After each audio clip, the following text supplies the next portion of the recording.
بسم اللہ الرحمن الرحیم۔ نبی کریم صلی اللہ علیہ وآلہ وسلم کی دعوت و تبلیغ میں کامیابی کی ابتدا۔ حج کے دنوں میں مکہ میں دور دور سے لوگ حج کرنے آتے تھے۔ یہ حج اسلامی طریقے سے نہیں ہوتا تھا بلکہ اس میں کفریہ اور شرکیہ باتیں شامل کر لی گئی تھیں۔ ان دنوں یہاں میلے بھی لگتے تھے۔ نبی کریم صلی اللہ علیہ وآلہ وسلم اسلام کی دعوت دینے کے لیے ان میلوں میں بھی جاتے تھے۔ آپ صلی اللہ علیہ وآلہ وسلم وہاں پہنچ کر لوگوں سے فرماتے تھے، کیا کوئی شخص اپنی قوم کی حمایت مجھے پیش کر سکتا ہے، کیونکہ قریش کے لوگ مجھے اپنے رب کا پیغام پہنچانے سے روک رہے ہیں۔ نبی کریم صلی اللہ علیہ وآلہ وسلم منع کے میدان میں تشریف لے جاتے، لوگوں کے ٹھکانے پر جاتے اور ان سے فرماتے، لوگو، اللہ تعالیٰ تمہیں حکم دیتا ہے کہ تم صرف اسی کی عبادت کرو اور کسی کو اس کا شریک نہ ٹھہراؤ۔ نبی کریم صلی اللہ علیہ وآلہ وسلم کا تعاقب کرتے ہوئے ابو لہب بھی وہاں تک پہنچ جاتا اور ان لوگوں سے بلند آواز میں کہتا، لوگو، یہ شخص چاہتا ہے تم اپنے باپ دادا کا دین چھوڑ دو۔ نبی کریم صلی اللہ علیہ وآلہ وسلم ذوالحجہ کے میلے میں تشریف لے جاتے اور لوگوں سے فرماتے، لوگو، لا الہ الا اللہ کہہ کر بھلائی کو حاصل کرو۔ ابو لہب یہاں بھی آ جاتا اور آپ کو پتھر مارتے ہوئے کہتا، لوگو، اس شخص کی بات ہرگز نہ سنو، یہ جھوٹا ہے، نعوذ باللہ۔ نبی کریم صلی اللہ علیہ وآلہ وسلم قبیلہ کندہ اور قبیلہ کلب کے کچھ خاندانوں کے پاس گئے۔ ان لوگوں کو بنو عبداللہ کہا جاتا تھا۔ آپ صلی اللہ علیہ وآلہ وسلم نے ان سے فرمایا، لوگو، لا الہ الا اللہ پڑھ لو، فلاح پا جاؤ گے۔ انہوں نے بھی اسلام کی دعوت قبول کرنے سے انکار کر دیا۔ آپ صلی اللہ علیہ وآلہ وسلم بنو حنیفہ اور بنو عامر کے لوگوں کے پاس بھی گئے۔ ان میں سے ایک نے آپ صلی اللہ علیہ وآلہ وسلم کا پیغام سن کر کہا، اگر ہم آپ کی بات مان لیں، آپ کی حمایت کریں اور آپ کی پیروی قبول کر لیں، پھر اللہ تعالیٰ آپ کو آپ کے مخالفوں پر فتح عطا فرما دے، تو کیا آپ کے بعد یہ سرداری اور حکومت ہمارے ہاتھوں میں آ جائے گی؟ یعنی انہوں نے یہ شرط رکھی کہ آپ کے بعد حکمرانی ان کی ہوگی۔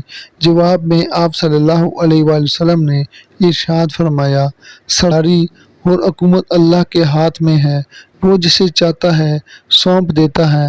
اس کے بعد اس شخص نے کہا، تو کیا ہم آپ کی حمایت میں عربوں سے لڑیں، عربوں کے نیزوں سے اپنے سینے چھلنی کرا لیں، اور پھر جب آپ کامیاب ہو جائیں تو سرداری اور حکومت دوسروں کو ملے؟ نہیں، ہمیں آپ کی ایسی حکومت اور سرداری کی کوئی ضرورت نہیں۔ اس طرح ان لوگوں نے بھی صاف انکار کر دیا۔ بنو عامر کے یہ لوگ پھر اپنے وطن لوٹ گئے۔ وہاں ان کا ایک بہت بوڑھا شخص تھا۔ بوڑھا ہونے کی وجہ سے وہ اس قدر کمزور ہو چکا تھا کہ ان کے ساتھ حج کے لیے نہیں جا سکتا تھا۔ جب اس نے ان لوگوں سے حج اور میلے کے حالات پوچھے تو انہوں نے نبی کریم صلی اللہ علیہ وآلہ وسلم کی دعوت کا بھی ذکر کیا اور اپنا جواب بھی اسے بتایا۔ بوڑھا شخص یہ سنتے ہی سر پکڑ کر بیٹھ گیا اور افسوس بھرے لہجے میں بولا، اے بنی عامر، تم سے بہت بڑی غلطی ہوئی۔ کیا تمہاری اس غلطی کا کوئی علاج ہو سکتا ہے؟ قسم ہے اس ذات کی جس کے قبضے میں میری جان ہے، اسماعیل علیہ السلام کی قوم میں سے جو شخص نبوت کا دعویٰ کر رہا ہے جھوٹا نہیں ہو سکتا، وہ بالکل سچا ہے۔ یہ اور بات ہے کہ اس کی سچائی تمہاری عقل میں نہ آ سکے۔ اسی طرح نبی کریم صلی اللہ علیہ وآلہ وسلم نے بنو عبس، بنو سلیم، بنو غسان، بنو محارب، بنو فزارہ، بنو نذر، بنو مرہ اور بنو عذرہ سمیت کئی قبیلوں سے بھی ملے۔ ان سب نے آپ صلی اللہ علیہ وآلہ وسلم کو اور بھی برے جوابات دیے۔ وہ کہتے، آپ کا گھرانہ اور آپ کا خاندان آپ کو زیادہ چاہتا ہے، اسی لیے انہوں نے آپ کی پیروی نہیں کی۔ عرب قبیلوں میں سب سے زیادہ تکلیف یمامہ کے بنو حنیفہ سے پہنچی۔ مسلمہ کذاب بھی اسی بدبخت قوم کا تھا جس نے نبوت کا دعویٰ کیا تھا۔ اسی طرح بنو ثقیف کے قبیلے نے بھی آپ کو بہت برا جواب دیا۔ ان تمام تر ناکامیوں کے بعد آخرکار اللہ تعالیٰ نے اپنے دین کو پھیلانے، اپنے نبی صلی اللہ علیہ وآلہ وسلم کا اکرام کرنے اور اپنا وعدہ پورا کرنے کا ارادہ فرمایا۔ آپ صلی اللہ علیہ وآلہ وسلم حج کے دنوں میں گھر سے نکلے۔ وہ رجب کا مہینہ تھا۔ عرب حج سے پہلے مختلف رسموں اور میلوں میں شریک ہونے کے لیے مکہ پہنچا کرتے تھے۔ چنانچہ اس سال آپ صلی اللہ علیہ وآلہ وسلم مختلف قبیلوں سے ملنے کے لیے نکلے تھے۔ آپ صلی اللہ علیہ وآلہ وسلم عقبہ کے مقام پر پہنچے۔ عقبہ ایک گھاٹی کا نام ہے جس جگہ شیطانوں کو کنکریاں ماری جاتی ہیں۔ یہ گھاٹی ادھی مقام پر ہے۔ مکہ سے منی کی طرف جائیں تو یہ مقام بائیں ہاتھ پر آتا ہے۔ اب اس جگہ ایک مسجد ہے۔ وہاں آپ صلی اللہ علیہ وآلہ وسلم کی ملاقات مدینہ کے قبیلے خزرج کی ایک جماعت سے ہوئی۔ اوس اور خزرج مدینہ منورہ کے مشہور قبیلے تھے۔ یہ اسلام سے پہلے ایک دوسرے کے جانی دشمن تھے۔ یہ بھی دوسرے عربوں کی طرح حج کیا کرتے تھے۔ یہ حضرات تعداد میں کل 6 تھے۔ ایک روایت کے مطابق ان کی تعداد 8 تھی۔ آپ صلی اللہ علیہ وآلہ وسلم نے انہیں دیکھا تو ان کے قریب تشریف لے گئے۔ ان سے فرمایا، میں آپ سے کچھ کہنا چاہتا ہوں۔ وہ بولے، ضرور کہیں۔ فرمایا، بہتر ہوگا ہم لوگ بیٹھ جائیں۔ پھر آپ صلی اللہ علیہ وآلہ وسلم نے ان کے پاس بیٹھ گئے۔ ان لوگوں نے جب آپ کے چہرے کی طرف دیکھا تو وہاں سچائی ہی سچائی اور بھلائی ہی بھلائی نظر آئی۔ ایسے میں آپ صلی اللہ علیہ وآلہ وسلم نے ارشاد فرمایا، میں آپ لوگوں کو اللہ کی طرف دعوت دیتا ہوں، میں اللہ کا رسول ہوں۔ یہ سنتے ہی انہوں نے کہا، اللہ کی قسم، آپ کے بارے میں ہمیں معلوم ہے، یہودی ایک نبی کی خبر ہمیں دیتے رہے ہیں اور ہمیں اس سے ڈراتے رہے ہیں، یعنی وہ کہتے رہے ہیں کہ ایک نبی ظاہر ہونے والے ہیں، آپ ضرور وہی ہیں، کہیں ایسا نہ ہو کہ ہم سے پہلے وہ آپ کی پیروی اختیار کر لیں۔ اصل میں بات یہ تھی کہ جب بھی یہودیوں اور مدینے کے لوگوں میں کوئی لڑائی جھگڑا ہوتا تو یہودی ان سے کہا کرتے تھے، بہت جلد ایک نبی کا ظہور ہونے والا ہے، ان کا زمانہ نزدیک آ چکا ہے، ہم اس نبی کی پیروی کریں گے اور ان کے جھنڈے تلے اس طرح تمہارا قتل عام کریں گے جیسے قوم عاد اور قوم ارم کا ہوا تھا۔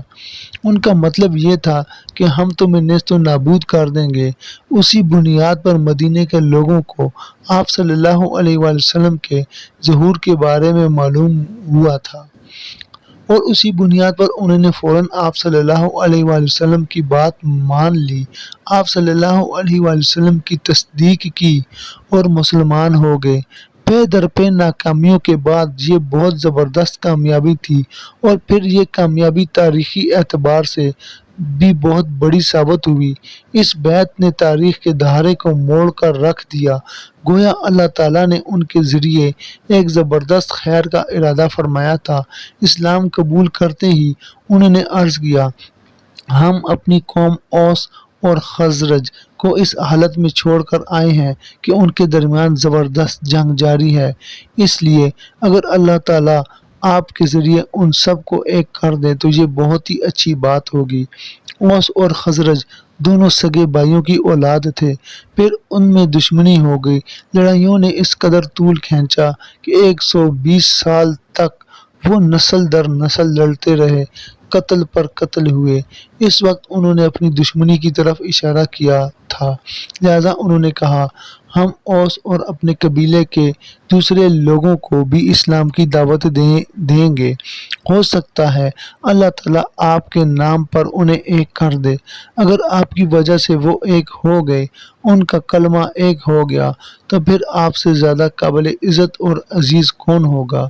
حضور اکرم صلی اللہ علیہ وآلہ وسلم نے ان کی بات کو پسند فرمایا۔ پھر یہ حضرات حج کے بعد مدینہ منورہ پہنچے۔ دوستو، یہاں پر ہماری ویڈیو مکمل ہو جاتی ہے۔ ہم نے جو پڑھا اور آپ دوستوں نے جو سنا، اللہ تعالیٰ اس کو قبول فرمائے، اور آپ دوستوں سے یہی کہوں گا کہ آپ اس کو لازمی شیئر کیا کریں ہماری ویڈیو کو، تاکہ آپ کو بھی اس کا ثواب مل سکے، اور جتنے دوست دیکھیں گے ان کو بھی ثواب مل سکے۔ اور جتنے بھی دوست ہمارے ساتھ منسلک ہو رہے ہیں، اگر وہ یوٹیوب پر ہمارے اس ویڈیو کو دیکھ رہے ہیں تو ہمارے چینل کو سبسکرائب کریں، ساتھ ہی بیل آئیکن کو دبائیں اور آل نوٹیفیکیشن پر کلک کریں۔ اگر فیس بک پیج پر دیکھ رہے ہیں تو اس فیس بک پیج کو فالو کریں اور وہاں سے اپنے دوستوں کے ساتھ شیئر کیا کریں، تاکہ آپ کو اس کا مکمل پورا ثواب مل سکے۔ تو انشاءاللہ ملیں گے اگلی ویڈیو میں، تو آپ انتظار کیجیے۔ اپنا خیال رکھیے گا اور آپ سے اجازت چاہتے ہیں۔ اللہ حافظ۔ اللہم صلی علی محمد عبدک ورسولک وصلی علی المؤمنین والمؤمنات والمسلمین والمسلمات۔